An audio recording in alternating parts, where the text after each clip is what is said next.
Annual plan. And we're back in my office. Happy New Year. Welcome to, we should name this. We'll have to think of a cool name if anybody can think of it. Don't be rude. Yeah, no rude. Nice. But you can think of a cool name. Murray yes. Chong, you're not allowed to think of a name. Well, apparently he just thinks I'm the silly bitch with pink hair. So Purple. Oh, purple? Yeah. If you're going to insult me, at least get my hair colour right because it's quite pink. Anywho, so welcome to my office and our little chat. This week we're going to talk about, I say this week, we're not guaranteed to do weekly, it just depends on how we feel. But on this video we're going to talk about the council meeting that was on Wednesday that covered off the annual plan. Now, I was actually going to nerd out and kind of put it on video and watch it for a bit, but I got distracted by something much more fun. Yeah, it was like watching paint dry. Was it? Yeah. But it needs to be done, right? When we have these annual plans, obviously they're annually, they come around every year. And then they have to do the long-term plan, which they do every 3 years, but they're planning for the next 10. Is that right? Yeah, so under the Local Government Act, there is a requirement that every council does a long-term plan every 3 years. Yeah. And then within each year of the 3 years, you update the annual plan. Yeah, right. And it's all legislated. And the thing that it's brilliant, like it's great that communities get to plan. But it just cracks me up that the central government don't hold themselves to the same standard that they want local government to perform at. I mean, the other thing central government don't have to give us plans. No. Yeah. The other thing that I think is actually a bit of a miss in this, a long-term plan should be 30 years, not 10 years, because 10 years is not long-term. I'm like that and I'm 10 years older, you know. And every year they look at it every year, and because it's only 10 years, something that started off in year 2 or 3, next year they'll just be like, oh, we can't afford that, so we'll push it out to year 9 or 10. Happens. And that's what they do. Over and over and over. Yep, I've witnessed that. That's why we still don't have a facility finished up at the racecourse. That's why we don't have lots of things. It's why we still have pipes that are crumbling. Yeah. That's why we don't have stormwater that's up to. So congratulations firstly to Mayor Max, who has got a 4.9 rate increase, which is what he promised to do. But obviously by having a rate increase means less revenue, right?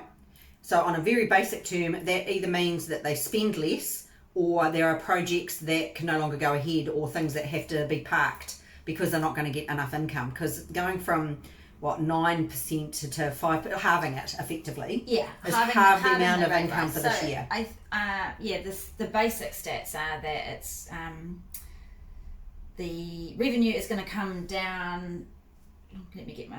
The capex spend is coming down from 149 million to 134 million. So capex is capital expenditure. So like spending on the really important stuff, like stormwater is a big one. We want to talk about stormwater because that has had a humongous cut to it. And based on the fact that when somebody drowned recently in Otrahonga because they got washed away in rain, and then down the south there was the same thing, and there's shit flowing into the sea from Wellington, makes me think the stormwater is quite important. We've had 11 deaths this summer from rain events. Yeah, so because that's happening more often, that should mean that pipes and stormwater and all the really boring stuff underground that we don't see should be prioritised. So I heard an interesting stat yesterday. We've had more states of emergencies declared in New Zealand this year alone than we had for the entirety of 2015.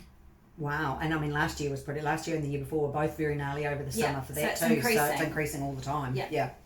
And from what I remember, now you have to remember that a lot of this conversation is she researches, I don't do any research. So things that I say will be I've gleaned from somewhere, or it's my opinion, or I remember it from somewhere. We love engagement, but don't be a dick about it because that's not what this is about. We just want to be out here letting the community know what's going on because it's really hard to find this information. Anyway, back to what I was going to say. Well, if we look at the stats around stormwater, this annual plan, which is a draft, so it's a proposal, still has to be ratified by council before 30th of June. They're taking 3.9 million out of this year's stormwater budget. So 0.8 million is coming out of Inglewood, and 2.5 I think is coming a huge amount coming out of Waitara. I'd be pissed if I lived in Waitara. Well, yeah, they did a climate impact report for Waitara last year, and it's at high risk of climate events. So that to me is the biggest red flag I've got. I do understand that rate rises needed to come down. Yeah. I'm a ratepayer and I'm feeling it as well.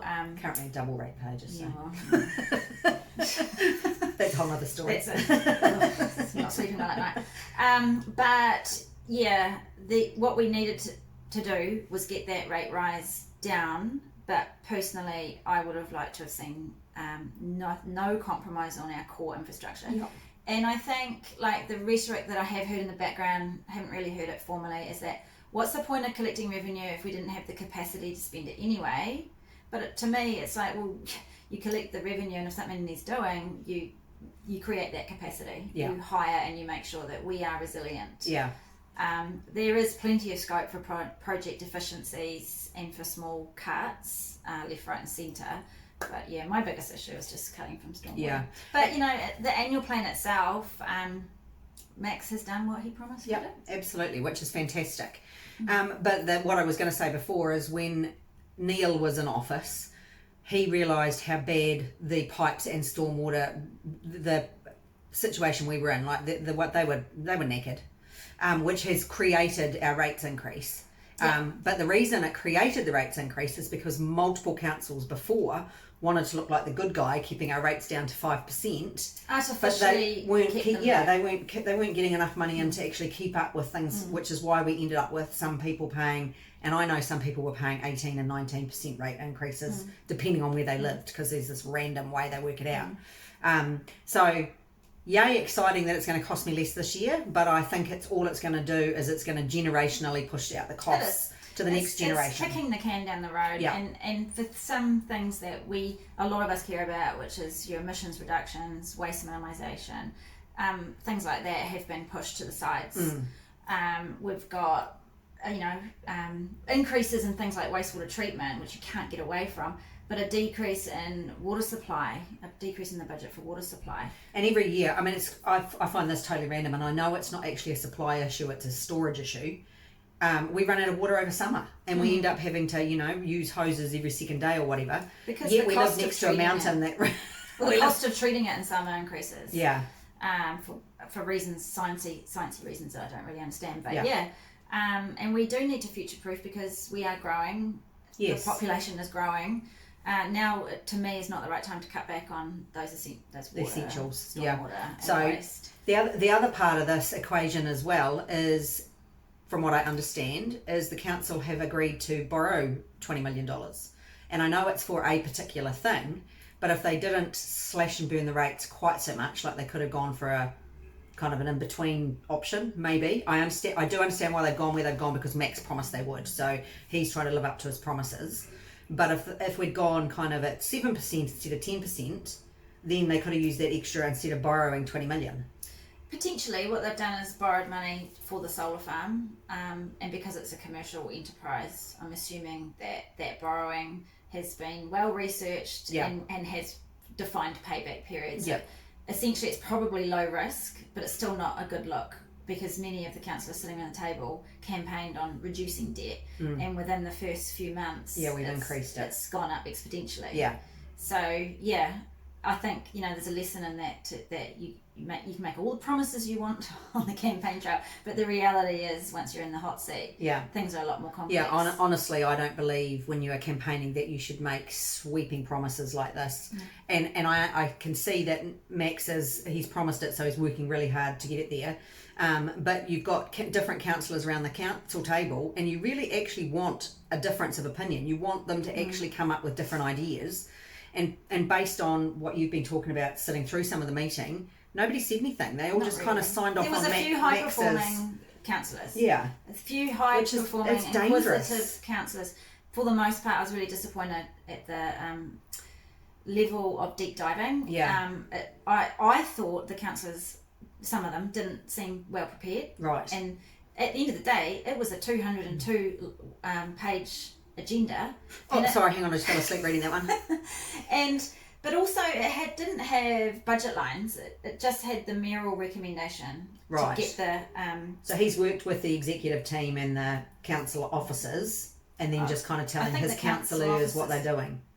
That's kind of a dangerous. I don't know. That's how you kind of run a business, right? Because you're fully responsible. But he's not running a business. He's running a council with 14 other people around the table that all need to have an input. So. And now the leadership team at the council have to go back and do. They have to try and make all that mayoral recommendation fit into the spreadsheets. Yes. So hopefully they can. I hate spreadsheets, but Well, hopefully Got to have a good one. when they Hopefully go it comes out and actually, it's got pretty colours at the bottom that say, yay, we've saved money and we've got more money in the bank than we've spent. That'd be really good. yeah, it's probably not going to happen in this environment. No. But yeah, when it comes back round for approval, at that point, I would expect to see detailed spreadsheets, and balance sheets. So that's June that'll happen. Oh, before June. It won't happen. It won't happen any sooner than June. It'll take them March, April, and May to sort it. I would think. Probably. Yeah. So we'll just kind of keep an eye on this space as well. Yeah. Yeah. And then once the annual plan is signed off, yes, because it's year 3, right, they're then going to roll over into the LTP. And I know there was actually some discussion around this as well, and I know this was Max's thought around this, that he thought that the LTP should be in the first year that you come into council, because it takes them, they're not mucking around for the first year, but they seem to find their feet for the first year, and then they go into LTP, and then they rip into it for a year, and then they're out again. But Max knew, and we all knew, that it wasn't possible. No, it's not possible under legislation to bring it forward. No, so it's interesting maybe that, legislation maybe need to change to support that, or there could be a really good reason why they do it. I don't know. Who knows? It's a big machine. Yeah. The Local Government Act's a big piece of legislation. It hasn't been really revised since 2002. It's probably not entirely fit for purpose in today's climate. And there are reforms on the table. Maybe. Well, there are, aren't there? We haven't heard any more about those. About the other Council of Mayors taking over the regions. Yeah, haven't really heard any more about that. Mayors that were elected in their districts to do district mayoring are now doing regional mayoring. Yeah, it's kind of crazy. So watch the space on that one. Yeah. But I'd like to put an invite out. If there's any councillors that actually would like to come and have a conversation with us, we'd love that. Even if you just want to do it with Sarah separately, or come and sit in my office like we did when I campaigned. Or with Deb separately. Yeah. Because the more information we get out there, the better. And I would love to be talking all positive stuff about council, but that's kind of we've got to make sure that the basics are done right first. And hearing about it directly from councillors, or even you, Max, you are more than welcome to come and sit in my office. Here's something positive. There's $2 million more going into Pukeariki and community libraries. Yay. Well, EJ will be very happy about that, because she thought libraries were going to be closed down. So I think some of it might be fixing things that are wrong. Right. Yeah, but still. It's pretty cool. Yeah. Yeah, so that's positive. And it's positive that we have a mayor who's sticking to his promises. Yes, absolutely. And, one-term mayor, so... he's got his work cut out for him. Yeah. And at the end of the day, there'll be the next mayor will have to carry on, or pick up the pieces, or build the bridges. Well, I mean, I think that happens any time, isn't it? A new mayor comes in, they all come in with their own ideas. But the ratepayers in the short term are going to appreciate paying less rates. Just what that kind of actually means in the long term. Rates. We're all paying more. It's just less more. Yeah. Did you get that out, work that out? I got that eventually. So you're not going to be paying 10%, you're only going to be paying 5% more than what you're paying now, which is, still less. Anyway, that's probably enough from us. We've confused you with the less is more kind of theory. But really, the big question today is it Marmite or Vegemite? I'm a Vegemite, absolutely. Vegemite. Same. But it is Australian. I know, but Marmites don't pay tax anyway. So. Oh, okay, that's sanitarium. Yeah, we're not going down that rabbit hole. Yeah, no. They do good things in the community. Yeah, but yeah, Vegemite. Vegemite, absolutely Vegemite. Melted butter. Don't even have Marmite in the house. Neither. No. All right, have a great rest of your day. Rest of the week.